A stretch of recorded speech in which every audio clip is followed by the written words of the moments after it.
रसोई की खिचड़ी। बेस्ट बहू का नाम सुना है आपने? सुना तो बहुत होगा। सारी बहुएं खुद को बेस्ट समझती है, पर कभी देखा है? चलिए मैं आपको दिखाती हूँ। तो मिलाते हैं आपको रमा से, जिसके लिए अपने ससुराल वालों की पेट पूजा करना ही सबसे बड़ा धर्म था। सुबह सुबह काम करते करते हम तुम कहीं खो जाएंगे, तुम्हें खिलाते खिलाते हम घर में खुश हो जाएंगे। ये हो गए पोहे तैयार।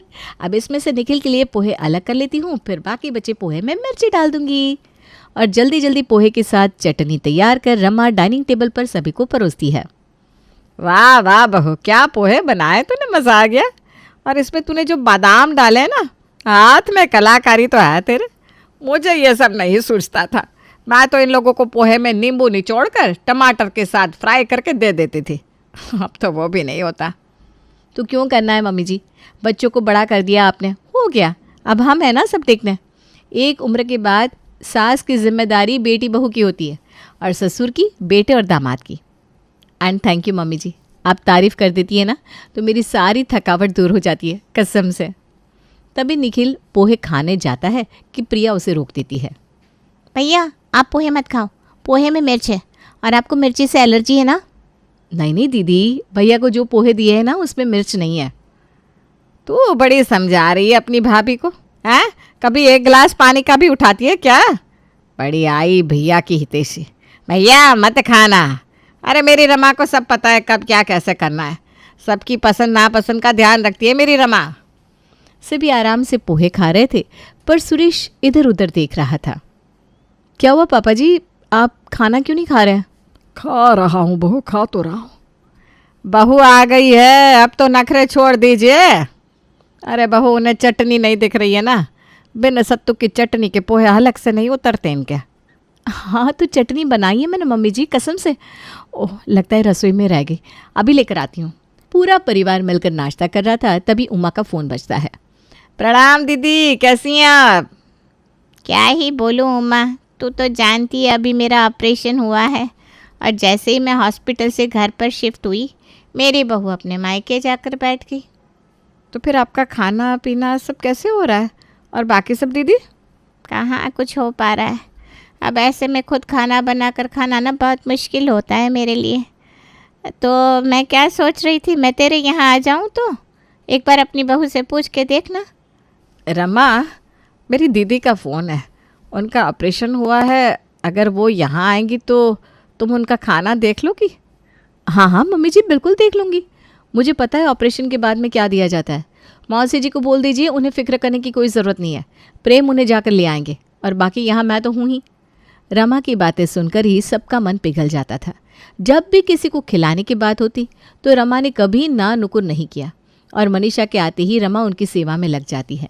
कभी खिचड़ी, कभी दाल का पानी, तो कभी दलिया। मनीषा के बोले बिना ही रमा खाना उसके पास ले आती। इतनी वैरायटी का खाना तो मुझे तब भी खाने नहीं मिला जब मैं ठीक थी बहू। तेरे यहाँ 15 दिन कैसे निकल गए पता ही नहीं चला, वरना किसी के घर ना एक वक्त भी काटना मुश्किल हो जाता है। कोई बहू अपनी सास को ही रोटी नहीं डालना चाहती तो मौसी सास की कौन करे। और एक तू है जो अपनी ननद के लिए अलग खाना बनाती है, देवर के लिए अलग, सास ससुर का अलग ध्यान रखती है, और उस पर इस बुढ़िया को भी तुझे देखना पड़ रहा है। मैं तो मानती हूँ कि मेरी किस्मत अच्छी है मौसी जी, जो मुझे किसी की सेवा करने को मिल रहा है। मेरा बस चले ना तो मैं सभी को बिठा बिठा कर खिलाऊं। सब कुछ बड़ा अच्छा चल रहा था। मनीषा ठीक होकर अपने घर चली जाती है। फिर एक रोज़ रमा के फ़ोन पर उसके स्कूल ग्रुप में रीयूनियन पार्टी का मैसेज आता है। रात को रमा इस बारे में प्रेम को बताती है। हाँ हाँ डार्लिंग, बिल्कुल जाओ, और अपनी वो ब्लैक साड़ी पहनकर जाना। मुझे जाने का मन ही नहीं हो रहा। कहाँ मेरी फ्रेंड्स नौकरी वगैरह करती है, और कहाँ मैं यहाँ। सब मेरी इंसल्ट करेंगे। सबकी लाइफ का पर्पस एक नहीं होता। हम खुश है कि नहीं ये मैटर करता है। मान लो तुम पार्टी में नहीं गई और तुम्हारी कोई फ्रेंड तुम्हें कभी रास्ते में मिल गई, तो भाग तो नहीं जाओगी ना। सच को एक्सेप्ट करना ही है, क्यों डरना। प्रेम से बात करके रमा बेटर फील करती है, और अगले दिन वो रीयूनियन पार्टी में जाने की तैयारी करने लगती है, और इसी में 2 दिन निकल जाते हैं। आज था पार्टी में जाने का दिन। सुबह 4 बजे के लगाए अलार्म से रमा की आंख खुलती है। 2 घंटे पहले उठी हूँ। 9 बजे तक सबका नाश्ता तैयार कर दूंगी और दोपहर 1 बजे तक दोपहर का खाना भी तैयार हो जाएगा। फिर कपड़े वगैरह सल्टा के 1 घंटा रेस्ट कर लूँगी, वरना पार्टी में मेरा चेहरा थका हुआ लगेगा। बस फिर क्या है, रात को रोटियां सेकनी ही बाकी रहेगी।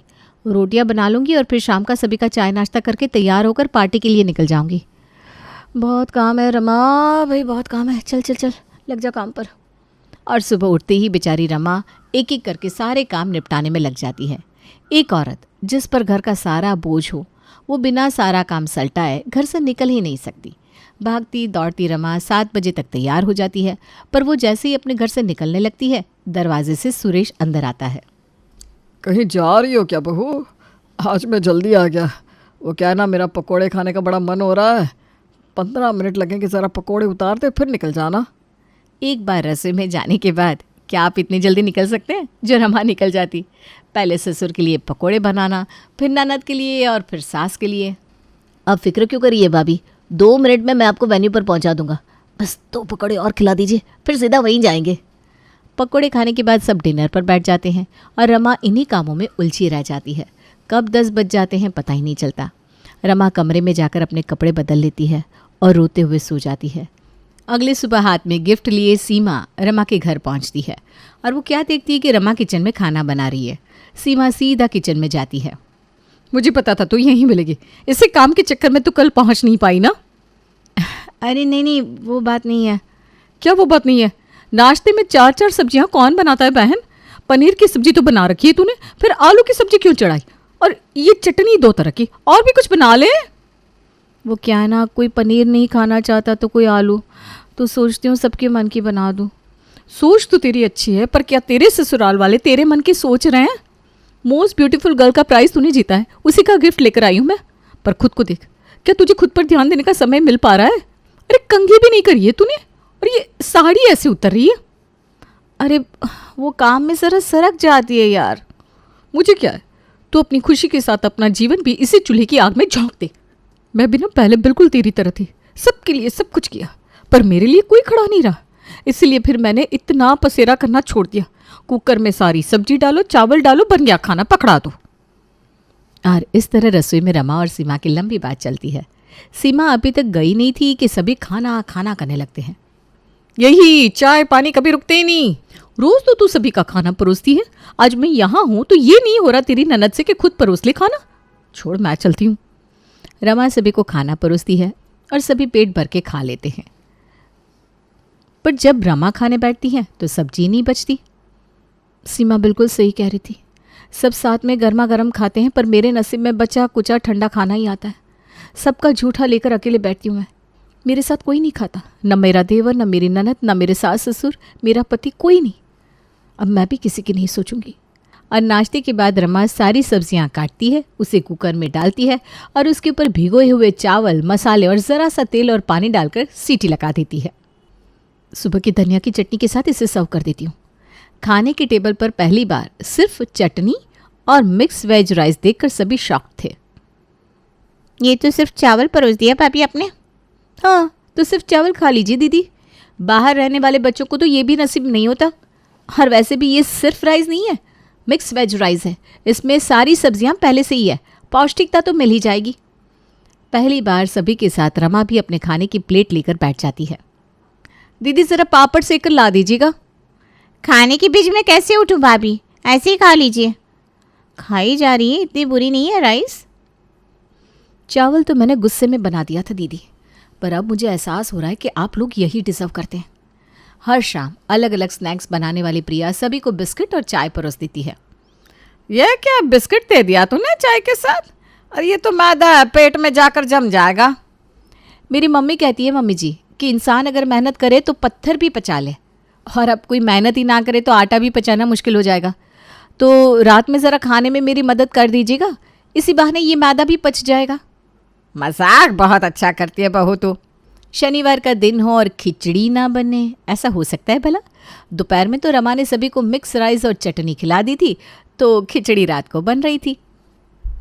आज शरीर बड़ा हल्का लग रहा है, बहुत टाइम मिल गया दोपहर में आराम करने का। सीमा की बात में दम तो है। रमा फौरन कुकर निकालती है, उसमें दाल चावल, 4 उबले आलू, हल्दी, नमक और तेज पत्ता डालकर सीटी लगा देती है। अब इन आलूओं को बाहर निकाल कर इनका भरता बना देती हूँ, साथ में खिचड़ी और अचार परोस दूंगी। चलो दही पापड़ भी कर दिया। कम से कम 4 सब्जी और 50 पराठे बनाने से तो इजी पड़ा, और मुझे गर्मा गर्म खाना भी मिल जाएगा, वरना सभी का खाना ओवर होने के बाद इंतज़ार करो और ठंडा ठंडा खाओ। और सभी को खिचड़ी परोस कर रमा खिचड़ी खाने बैठती है। इतना सादा खाना भाभी? आपको सादा लग रहा है ना, तो आप मसाला ऐड कर लीजिए दीदी। वैसे साथ में पापड़ दिया है मैंने, सुबह तो मुझे वो भी नसीब नहीं हुआ, पर मैं किसी का खाना नहीं रोकती। सामने रसोई है, कढ़ाई भी है, जाकर खिचड़ी में डालने के लिए छौंक तैयार कर लीजिए। वैसे सच बताऊँ, मुझे काफ़ी अच्छी लग रही है, गर्मा गर्म खाने को मिल रही है ना।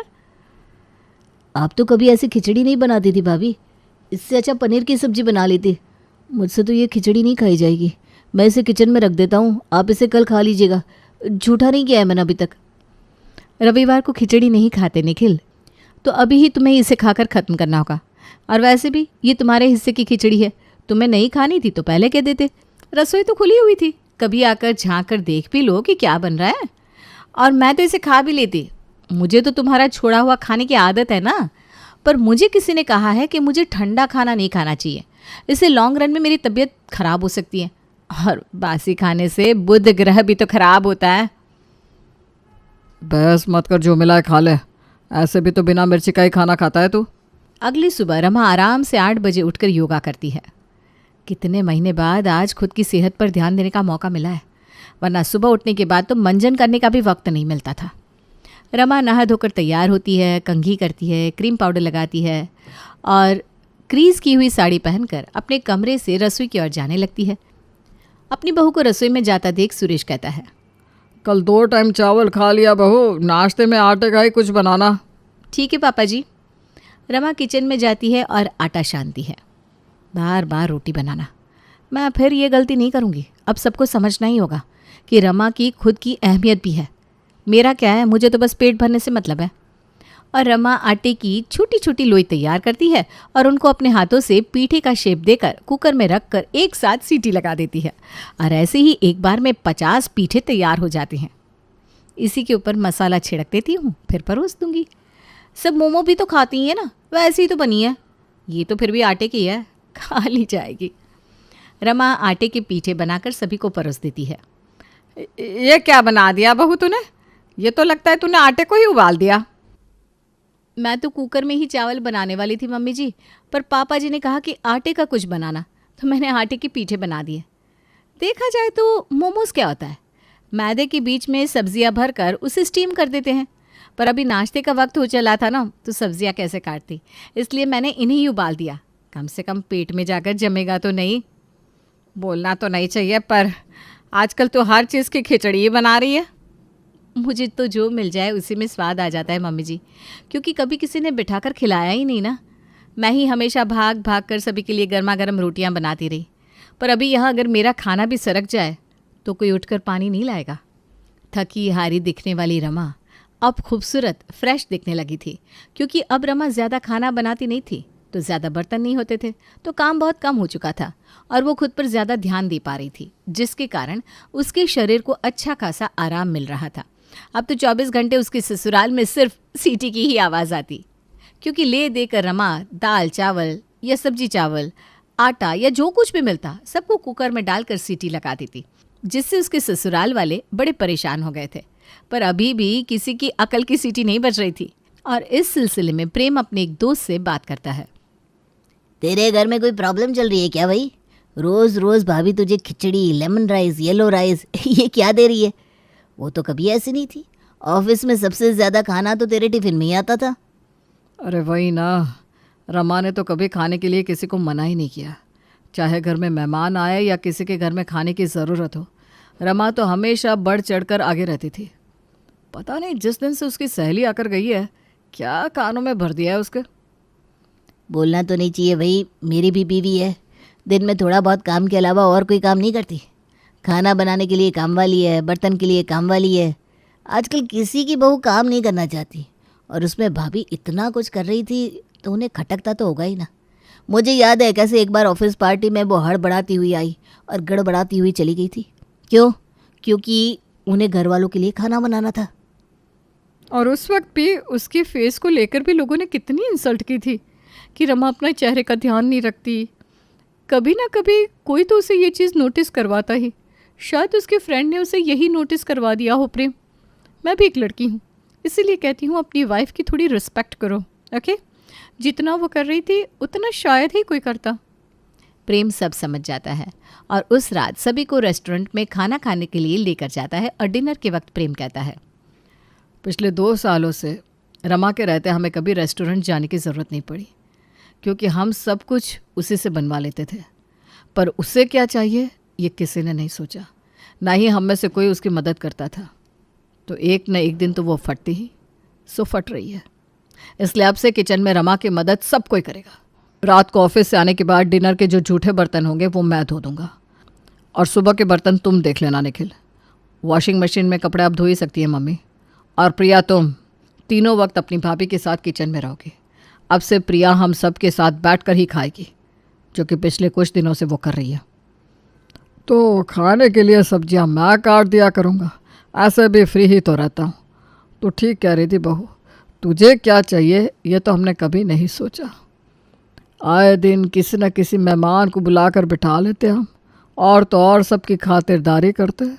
बेकार में बातचीत करने कोई मेहमान को नहीं बुलाकर लाएगा अब से। हाँ, ये सुनते ही रमा की आंखें छलक जाती है, क्योंकि उसे तो बस अपने ससुराल वालों से कदर चाहिए थी जो मिल गई थी।